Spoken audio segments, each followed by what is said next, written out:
Five Nights at Freddy's movie has one of the more straightforward narratives in the franchise, but given the differences it has from the story of the games, it's important to be aware of where the two continuities do connect and where they don't. So strap in and consider subscribing, because I'm going to explain just how connected the Five Nights at Freddy's movie is to the games. While the movie is a good adaptation of the game, it is pretty clear that some things were changed for the sake of the story being told. Some rather notable ones are Mike either not being, or at the very least not knowing, he's William Afton's son, the presence of various characters such as William, Vanessa, and Abby when the only other human character besides Mike in FNAF 1 is Phone Guy, who isn't in the movie at all, and the conflict with the animatronics and their spirits being altered. So with these differences at play, is there any information from the movie that we can take for theorizing about the games? Yes, but not necessarily in terms of exact events. FNAF is no stranger to having differing events between continuities, but some things that tend to stay the same are important character traits and world mechanics. For example, while the Silver Eyes novel trilogy differs in terms of what exact characters die under what circumstances, William Afton is characterized in a way that seems consistent with his portrayal in the games and the movie. Using the movie as an example, dreams are shown to have special significance both in terms of memory and for spirits communicating with someone they may be haunting,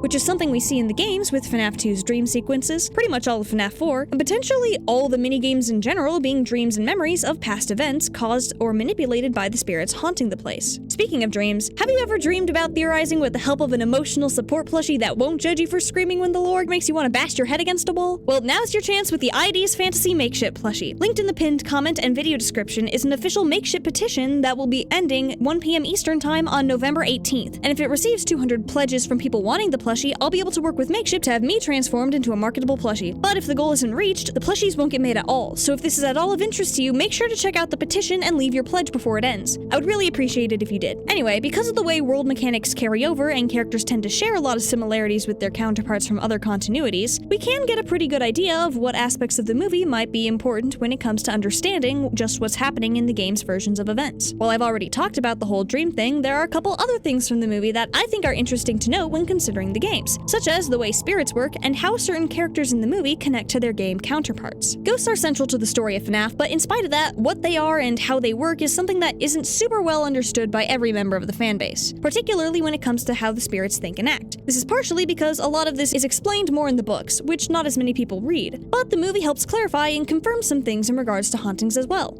For example, one notable thing in the movie is the way that spirits' memories can be unreliable. In the movie, the ghost kid's perception of William Afton was influenced by the drawing on the wall depicting him with them. When it showed them all holding hands with him, they thought that the yellow rabbit was their friend. But when Abby replaced the picture with one showing what William actually did to them, that's when the kids remembered and the animatronics turned on him. This is reminiscent of the novel The Fourth Closet, where the kids' spirits believed that William was their friend until one of the other characters, Carlton, reminded them that William was the one who killed them through a drawing. This is important to keep in mind when considering the games because it gives potential reasoning for why the spirits would attack any night guard on the job even if they don't look like William, or why they would stop chasing William when he puts on the Spring Bonnie suit in FNAF 3's Follow Me minigames, even though William had killed them in the first place by luring them into the back room of Freddy's while wearing that suit. It could be because they remember that an adult was the one who hurt them and that they viewed Spring Bonnie in a positive light, but they don't remember which adult did it or that said adult used the Spring Bonnie suit to lure them to their deaths. Another spiritual aspect from the film that's important to note is the way spirits interact with the world. We see that spirits can manifest outside their vessels and return at will, which helps clarify why in the games the spirits can still be around for the bad ending of FNAF 3, even after they had faded from view when William got springlocked. We also see that more supernatural entities such as Golden Freddy do have a physical presence and can impact the world around them, even if they too can appear and disappear at will, which explains how Golden Freddy in the games can kill you even if it isn't up and actively moving around, and I think it could explain the Midnight Motorist minigame showing a single pair of animatronic footprints a good distance from the broken window. Though I will note that I don't think it's Golden Freddy during this minigame, and I recommend checking out my video on Midnight Motorist if you're interested. Finally, Abby Schmidt is shown to be able to see and interact with the spirits regularly even when others can't. While this could be because spirits are selectively choosing who to show themselves to, given several stories in the books featuring characters who can see ghosts or spiritual entities even when no one else can, and the spirit wouldn't have reason to only show themselves to that specific person and no one else, I think it's more likely that Abby as a character is just naturally able to see and communicate with spirits. While this isn't something that has as direct ties to the events of the games, it is something interesting to be aware of when it comes to spirits in this franchise. Certain people are more spiritually inclined, and as such are able to see evidence of the supernatural where others can't, and I think it's very interesting. But in terms of more game-connected aspects of the movie, what stands out are the characters themselves and what they imply for their game counterparts. In particular, I'll be going over Shadow Freddy, William Afton, and Vanessa.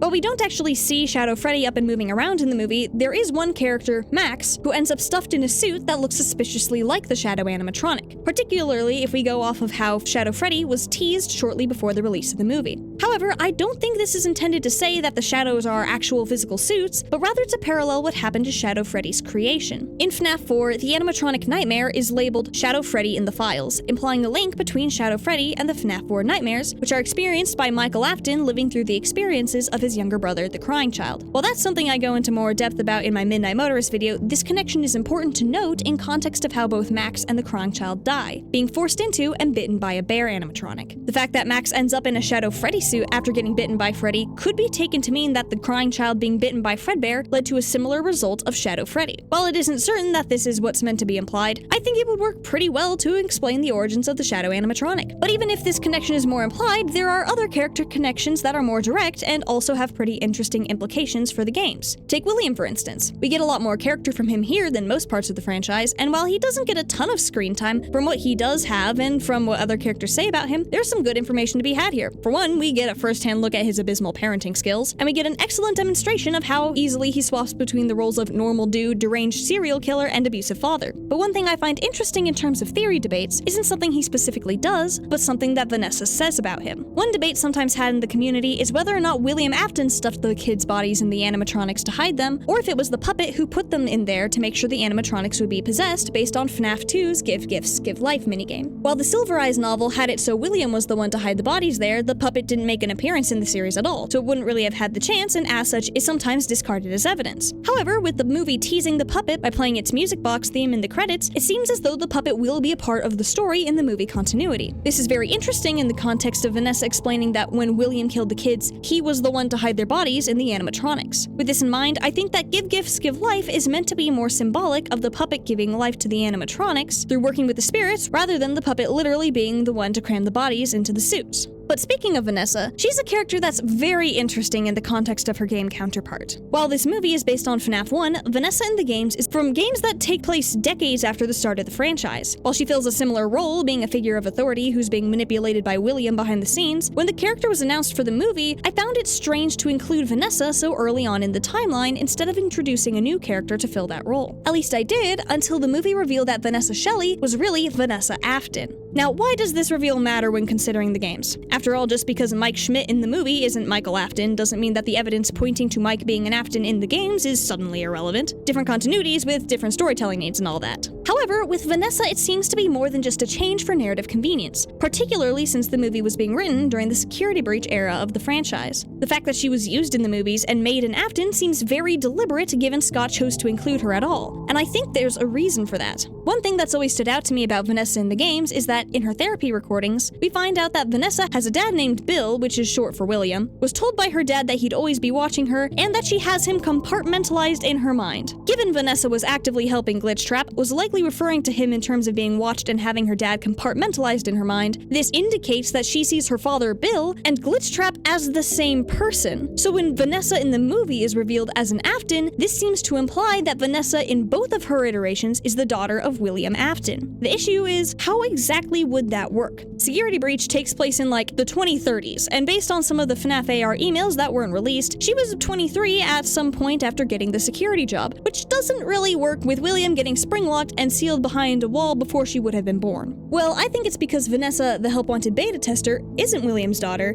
Vanessa, the Pizzaplex security guard, is. I've discussed this theory in several of my past videos, but to summarize, I think that given the ending where Vanny gets pushed off the roof and an identical Vanessa in her security outfit is shown on the roof soon after, how Vanny is able to instantaneously replace Vanessa on the monitors without time for a costume change, how in Help Wanted, Vanny says no one suspects anything even after we know from Security Breach that by that point Vanessa was in company-mandated therapy for suspicious behavior, amongst other things, that there really are two Vanessas at play. Vanny, the beta tester from Help Wanted, and Vanessa, the security guard we see in Security Breach. But how exactly would that work? After all, twins wouldn't really explain it since they're both named Vanessa, yet they look exactly the same. Well, I think that, as much as people don't seem to like the concept, the fact that canonically in this franchise, robot people masquerading as humans with the help of illusion discs and such is a thing that happens isn't something that should be ignored, particularly given the clues from the wall code in Security Breach that seems to imply that Gregory is a robot, and how in the Tales from the Pizzaplex story Help Wanted, there are not one, not two, but 3 robot people. It certainly seems like the topic is on Scott Coffin's mind, so I think that the reason we have two identical Vanessas is because one of them is actually Vanessa, Vanny, and the other is a robotic clone of her meant to take her place and divert suspicion. As much as people claim that it's not possible because William himself never built a robot person in the books and wouldn't be able to do it here, that doesn't really matter. Not only would it be very unlikely that William himself was doing the building in the games given his condition, but William in the books never really had the goal of creating a human-looking robot himself, more focused on creating artificial life. That's what he had struggled to succeed with, and I think that exact same struggle was had with Vanessa in the games. Whether it be through illusion discs or some other means, I think Vanessa was built, but she wasn't able to act fully human, and that's where Vanessa's father, being William Afton, comes in. After all, in the Princess Quest ending, we see Glamrock Freddy, Gregory, and Vanessa on a hill, with Gregory eating a yellow Freddy popsicle, emphasizing a potential connection, either literally or symbolically, between him and the crying child, and Vanessa having an ice cream cone, connecting to the death of Elizabeth Afton. With the common theory of Michael Afton possessing Glamrock Freddy at play, as well as Vanessa's green eyes, shared voice actress with the animatronic who was originally possessed by Elizabeth, and the many links between Elizabeth's trauma and what's discussed in Vanessa's therapy sessions, I think it stands to reason that because Vanessa couldn't be given an artificial spark of life, an actual soul would have been used to give her that spark, that of Elizabeth Afton. With this in mind, Vanessa being William's daughter in the movie, as well as the games that take place in a time period decades down the line, wouldn't be as strange. In one instance, Vanessa is his biological, still living daughter, and in another, she's his daughter but no longer living and taking on a false name to go undercover. Of course, this is just a possibility and nothing has been confirmed as of yet, but I do think it's a possibility that's important to consider, even if it isn't the direction you might want the story to go. With all that said, don't forget to check out the petition for the plushie before time runs out, and leave a comment if you have any ideas about how the movie connects to the games. And hey, if you have any questions about the events of the games, consider checking out my full explanation of the Five Nights at Freddy's timeline. In any case, don't get stabbed and have a nice day.